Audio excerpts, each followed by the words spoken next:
হাদিসটা বর্ণনা করেছেন জগৎ জননী আম্মা জান আয়েশা সিদ্দিকা রাদিয়াল্লাহু তাআলা আনহা। তিনি বলেন, আল্লাহর রাসূল সাল্লাল্লাহু আলাইহি ওয়াসাল্লাম সফর থেকে বাড়িতে ফিরে আসলেন। কথা বলতে হবে, কোথা থেকে আসলেন? সফর থেকে ফিরে এসে ডাক দিয়ে বলছে, আয়েশা চলো আমরা আগে ঘরের ভিতরে যাই, মদিনাওয়ালা নবী। এই বলে উম্মুল মুমিনিন আয়েশা সিদ্দিকাকে ঘরের ভিতরে নিয়ে বলল, রে আয়েশা তুমি একটু বিছানার ওপর বসো, আমি তোমার উরুর ওপর মাথা রেখে একটু বিশ্রাম করতে চাই। জোরে জোরে বলেন সুবহানাল্লাহ। জগৎ জননী আম্মা জান আয়েশা সিদ্দিকা বর্ণনা করেন, বিশ্ব নবীর মাথা আমার কোলে পাওয়ার পর এমন একজন মানুষ, মদিনাওয়ালা কামলিওয়ালা নবী, জজ বান্নাস নামে এক হিন্দু দার্শনিক বলেছেন, he is the greatest person super in the world, born in Makkah, then Muhammad sallallahu alaihi wasallam। যে পৃথিবীর মধ্যে সবথেকে নামি দামি কোনো লোক যদি থাকে তিনি আর কেউ নয়, তিনি হলেন মুহাম্মাদুর রাসূলুল্লাহ। প্রিয় ভাইরা আমার, আয়েশা আম্মা জান আয়েশা সিদ্দিকা বলেন, বিশ্ব নবীর মাথাটা আমি কোলে পাওয়ার পর আমি আয়েশা সিদ্দিকা বড় খুশি হয়ে গেলাম। আমার নরম নরম তুলতুলা হাতগুলা দিয়া আমি বিশ্বনবীর মাথাটা যখন মাসাজ করে দিই, এমন একটু সময় আমি তাকায় দেখি বিশ্বনবী দুইটা চোখ বন্ধ করে দিলেন। আমি বুঝতে পারলাম আমার যত্নতে, আমার সেবায় আল্লাহর রাসূল ঘুমায় গেছেন। আমি আরো ভালোভাবে কাজটা করতে লাগলাম। হঠাৎ করে আম্মা জান বলেন, হঠাৎ করে তাকায় দেখি আল্লাহর রাসূলের চোখের কোণে পানি, মুখটা আপ ডাউন ভাব।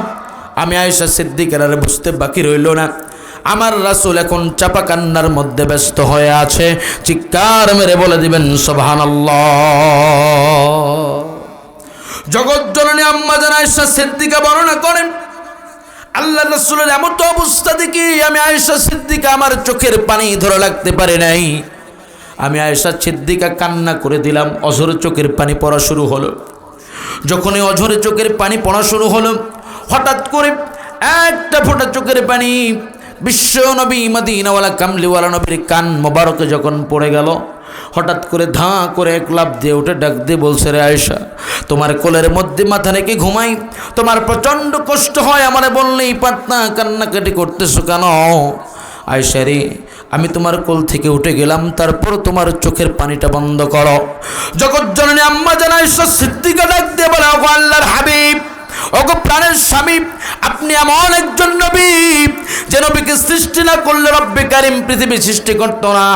আপনি এমন একজন স্বামী, পৃথিবীর মধ্যে সব থেকে উত্তম চরিত্রের স্বামী হলেন আপনি। আপনার পায়ের নিচে যদি আমি আয়েশা সিদ্দিকার জীবনটাও চলে যাই, আমি আয়েশা সিদ্দিকা আমার মুখ দিয়ে কোনোদিন শব্দটা বের করব না। কিন্তু নবী আমার, আমি আপনার চিন্তা করে কান্না করে দিয়েছি। কেন? আমি ভেবেছি আপনাকে আমি যে সেবা করছি, আপনার খেদমত আমি করছি, হঠাৎ করে আপনি কেন যেন কান্না শুরু করে দিলেন, চাপা কান্নায় মশগুল হয়ে গেলেন। আমি চিন্তা করলাম, ওগো আল্লাহর প্যারা দোস্ত, আপনি তো আল্লাহর বন্ধু, আপনার সেবা সুস্থতায় কমতি হওয়ার কারণে আপনি যদি কান্নাকাটি করেন আর রব্বে কারিম কিয়ামতের ময়দানে আমি আয়েশারে বিচারের কাঠ গড়ায় দাঁড় করা যদি বলে, রে আয়েশা আমার রাসূল সারাদিন সফর করে এসে তোমার কোলে একটু মাথা রেখে ঘুমাইতে চাইছিল, তাও শান্তিতে পারে নাই, ওই কিয়ামতের ময়দানে আমি আয়েশা কোনো জবাব দিতে পারবো না, এই ভয়েই আমি আমার চোখে পানি এসেছে, আমি কান্না করে দিয়েছি। জোরে জোরে বলেন সুবহানাল্লাহ। আয়েশা সিদ্দিকার মনে ভয় হলো, এমন একজন মানুষের মাথা আমার কোলে যদি কোনো রং হয়ে যায়, পানিশমেন্ট কে দিবে? এই ভাই কথা কয় না নওগাল লোক, জোরে সবাই আরে কথা কন ভাই, আমি চ্যাংড়া মানুষ আছি তো, কথা বলেন। পানিশমেন্ট কে দিবে? আল্লাহ দিবে পানিশমেন্ট। আয়েশা সিদ্দিকের ভয় হলো যে আল্লাহ যদি পানিশমেন্ট দেয় যে আমার নবী তোমার কোলে মাথা রেখে ঘুমাইছে, তুমি একটু সেবাও করতে পারো নাই। এবার রাসূল ডাক দিয়ে বলে, আয়েশা মনে চিন্তা রেখো না, আমি মুহাম্মদুর রাসূলুল্লাহ তোমার উপর অসন্তুষ্ট নই। সম্মানিত ভাইরা আমার, বিশ্বনবী এবার বলে, আয়েশা চিন্তা করো না, হতাশ হও না, তোমার কোনো দোষ নাই। আয়েশা সিদ্দিকা ডাক দিয়ে বলে, রাসূল আমার, তাহলে আপনি বলেন, আপনি স্ত্রীর সঙ্গে একাকিত্ব সময় যখন কাটাচ্ছেন, ও রাসূল আমার, তখনও কেন আপনার চোখে পানি, আপনি কেন কান্না করলেন? মদিনাওয়ালা নবী ডাক দিয়ে বলে, আয়েশা কেন কান্না করি তুমি কি জানতে চাও? তাহলে শোনো, আমি আমার কান্নার কারণটা তোমাকে খুলে খুলে বলি।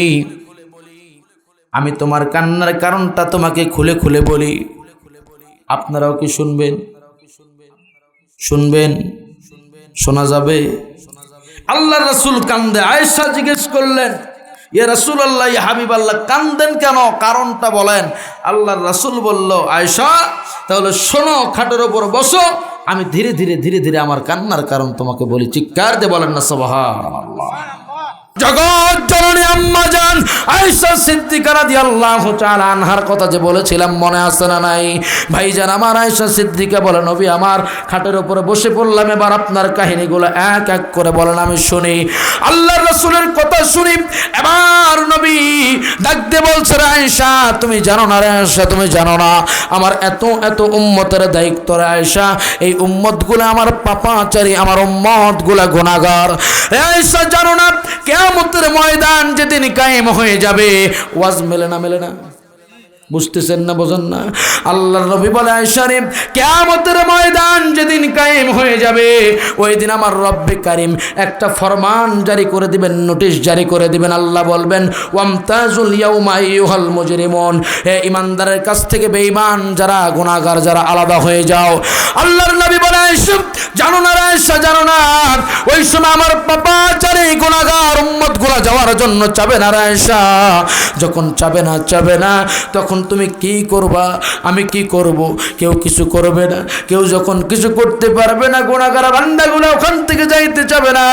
আল্লাহ রাব্বুল আলামিন একদল ফেরেশতাকে প্রেরণ করে দিয়ে আমার এই গুনাহগার উম্মতগুলোরে পিটায়া পিটায়া ওই নেককার বান্দার কাছ থেকে আলাদা করে নিয়ে যাবে আয়েশা। তুমি জানো আয়েশা, ওই দিন আমার রব্বে কারীম আমার গুনাহগার উম্মতগুলোর উপর রাগান্বিত হয়ে মাথার উপর সূর্য, 1 বিঘা উপরে সূর্যটা দিয়ে দিবে আয়েশা। তুমি জানো না রে আয়েশা,